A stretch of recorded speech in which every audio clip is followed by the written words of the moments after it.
मित्रांनो, वारीच्या माध्यमातून पर्यावरण संवर्धन करता येतं.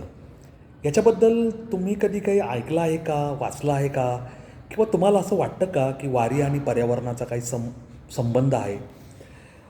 तुमचं उत्तर हो असेल किंवा नाही असेल, परंतु वारीच्या माध्यमातून पर्यावरण संवर्धनाचं काम हे शिक्षक आणि विद्यार्थी मिळून करतायत आणि त्याच्याबद्दल आज आपण जाणून घेणार आहोत. मित्रांनो,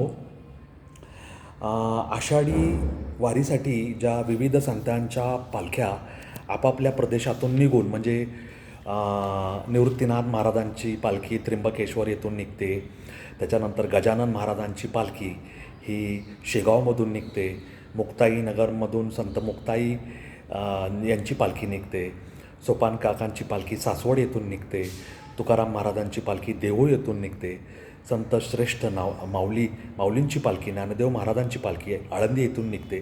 या सगळ्या वारकऱ्यांची मांदियाळी ही पंढरपूर येथे आधी वाखरी येथे एकत्रित होते आणि मग पंढरपुराकडे प्रयाण करते. तर विठू माऊलीच्या जोडीला आपली जी पर्यावरण किंवा निसर्ग माऊली आहे तिथंसुद्धा जतन संवर्धन व्हावं आणि हा धडा पुढच्या पिढीपर्यंत पोचवावा यासाठी काही शिक्षकांनी आपल्या विद्यार्थ्यांच्या माध्यमातून काम करायला सुरुवात केलेली आहे. आणि सोलापूर जिल्हा परिषद शिक्षण विभागातर्फे यंदा वारीत 5 लाखांपेक्षा अधिक वारकऱ्यांना सीड बॉल, ज्याला आपण बियांचे गोळे म्हणतो, म्हणजे झाडाचं बी आणि त्याच्याभोवती थोडासा चिखल असा लपटलेला असतो आणि तो लपटलेला चिखल त्या बीभोवती ते वाळवायचं उन्हामध्ये आणि त्याचा असा छोटासा चेंडू तयार होतो. त्याला सीड बॉल म्हणतात. बॉल म्हणजे चेंडू आणि सीड म्हणजे झाडाचं बी. असे हे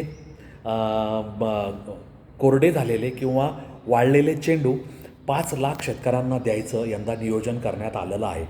आणि याच्यासाठी सांगोला, माळशिरस आणि पंढरपूर तालुक्यातील सुमारे 400 शाळातील मुख्याध्यापक, शिक्षक आणि विद्यार्थ्यांनी त्यांना जी यंदा उन्हाळी सुट्टी मिळाली आहे त्या उन्हाळी सुट्टीचा विद्यार्थ्यांनी सदुपयोग करून ह्या बियांचे गोळे म्हणजे सीड बॉल तयार केलेले आहेत. आणि ते सीड बॉल 5 लाख वारकऱ्यांपर्यंत यंदा पोहोचवले जाणार आहेत. 400 शाळातील विद्यार्थी शिक्षकांनी या उपक्रमामध्ये भाग घेतलेला आहे. आणि स्थानिक प्रजातीच्या झाडांच्या बियांचा वापर सीड बॉल तयार करण्यासाठी करण्यात आलेला आहे. आता हे सीड बॉल जेव्हा वारकरी 5 लाख वारकरी सोबत घेऊन जातील, जिथं माती आहे, जिथं जमीन आहे, जिथं ते रुजू शकतात अशा ठिकाणी ते सीड बॉल टाकतील आणि पावसाच्या पाण्यात त्या सीड बॉलवरची जी माती आहे वाळलेली ती विरघळून जाईल, ती निघून जाईल आणि त्याच्यातलं जे सीड आहे किंवा बी आहे ते जमिनीमध्ये मातीमध्ये रुजेल आणि त्याच्यातून झाड हे झाडाचा अंकुर फुटेल आणि तो बहरेल आणि निसर्ग संवर्धनासाठी नवनवीन झाडं निर्माण होतील. आता मी तुम्हाला सांगितलं की वाखरीच्या तळावरील सर्व पालख्या एकत्र येतात आणि तिथे या सीड बॉलचं वितरण करण्यात येणार आहे. मित्रांनो, यंदा 10,000 रोपांची लागवड 10 पालखी मार्गावरील गावांमध्ये त्या पालखी सोहळ्यातील प्रमुख वारकऱ्यांच्या हस्ते स्थानिक प्रजातीची रोपं लावून वृक्षारोपण करण्यात येणार आहे. म्हणजे 10,000 रोपांची लागवड 10 पालखी मार्गावरील गावांमध्ये करायची आहेत. जिल्हा परिषदेचा कृषी विभाग त्याचं नियोजन करत आहे. आणि संत ज्ञानेश्वर महाराज व संत तुकाराम महाराज पालखी मार्गावर प्रत्येकी 3,000 रोपांची लागवड सामाजिक वनीकरण विभागाच्या माध्यमातून करण्यात येणार आहे. आणि स्थानिक प्रजातीची जी रोपं आहेत ती रोपं याच्यासाठी तयार करण्यात आलेली आहेत आणि ती रोपं या वारकऱ्यांच्या माध्यमातून त्या पालखी मार्गावरील गावांमध्ये ती रोपं लावून वृक्षारोपणाचा जागर करण्यात येत आहे. म्हणजे 10,000 रोपांची लागवड, 3,000 रोपांची लागवड अशी 13,000 रोपांची लागवड 10 पालखी मार्गावरील गावांमध्ये करायची. आणि जे हजारो सीड बॉल लहान मुलांनी, विद्यार्थ्यांनी तयार केलेत ते 5 लाख वारकऱ्यांना द्यायचे आहेत, जेणेकरून ते जाता किंवा आपल्या गावात गेल्यावर त्यांचं ते सीड बॉल मातीमध्ये टाकतील आणि पावसाच्या पाण्यात ती माती धुवून गेल्यावर ते सीड, ते बीज ते बी जमिनीमध्ये रुजेल आणि अशी हजारो झाडं यंदाच्या पावसाळ्यात आपोआप उगवतील आणि त्या उगवण्यामुळे झाडांची मांदियाळी, संतांची मांदियाळी, वारकऱ्यांची मांदियाळी, तशी झाडांची मांदियाळीसुद्धा तयार होईल.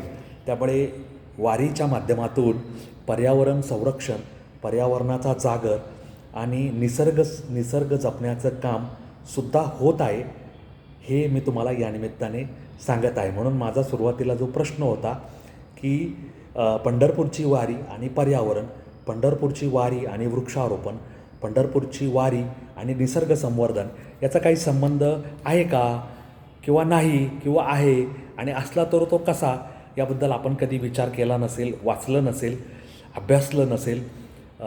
असं काही काय म्हणतात त्याला, दृकश्राव्य माध्यमातून किंवा वृत्तचित्र माध्यमातून किंवा रील्स व्हिडिओ या माध्यमातून काही तुमच्यासमोर आलं नसेल.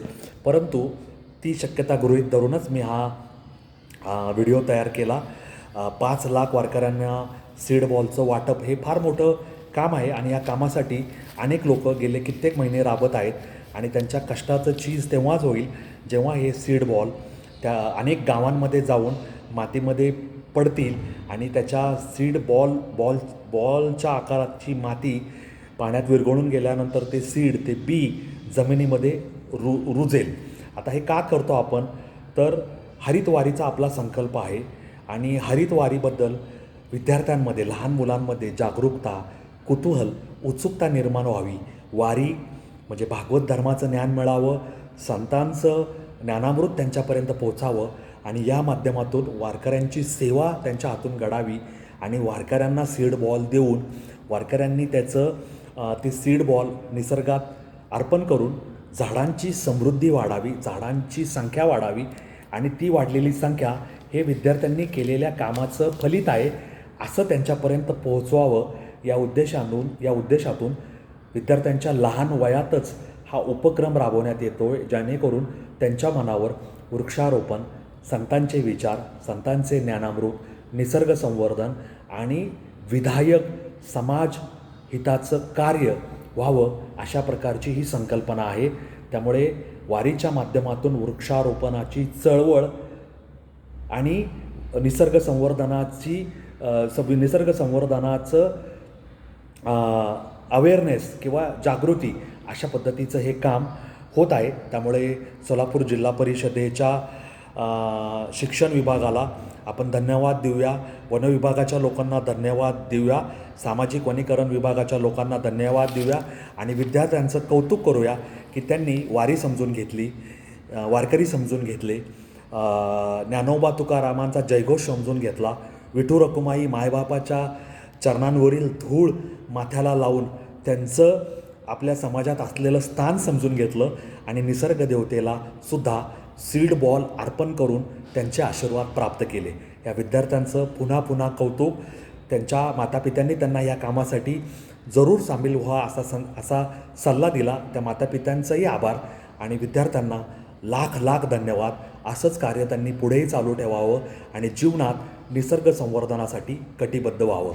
तर वारी, वारकरी, विठू रखुमाई आणि निसर्ग संवर्धन किंवा वनसंवर्धन किंवा वृक्षारोपण हा त्रिकोण किंवा चौकोन तुम्हाला माहीत नव्हता ना, ठीक आहे, काय हरकत नाही, माहीत नव्हता, पण आज माहिती झाला ना, तर तुम्हाला या उपक्रमाबद्दल काय वाटतं मला कॉमेंट बॉक्समध्ये लिहून जरूर सांगा. माझे रील लाईक करा, शेअर करा, मला फॉलो करायला विसरू नका. माझे व्हिडिओ पाहत जा, ते लाईक करा, शेअर करा, माझा चॅनल सबस्क्राईब करायला विसरू नका. तुमचे आप्तजन, स्नेहीजन, मित्रपरिवार सगळ्यांना माझ्या चॅनलबद्दल सांगा, रील फॉलो करायला सांगा, चॅनल सबस्क्राईब करायला सांगा. एवढीच माझी तुम्हाला प्रार्थना आहे. जय जय विठ्ठल रखुमाई. ज्ञानोबा माऊली तुकाराम महाराज यांच्या चरणी वंदन करतो. सगळ्या संत मांदियाळीला वंदन करतो आणि हा व्हिडिओ तो थांबवतो.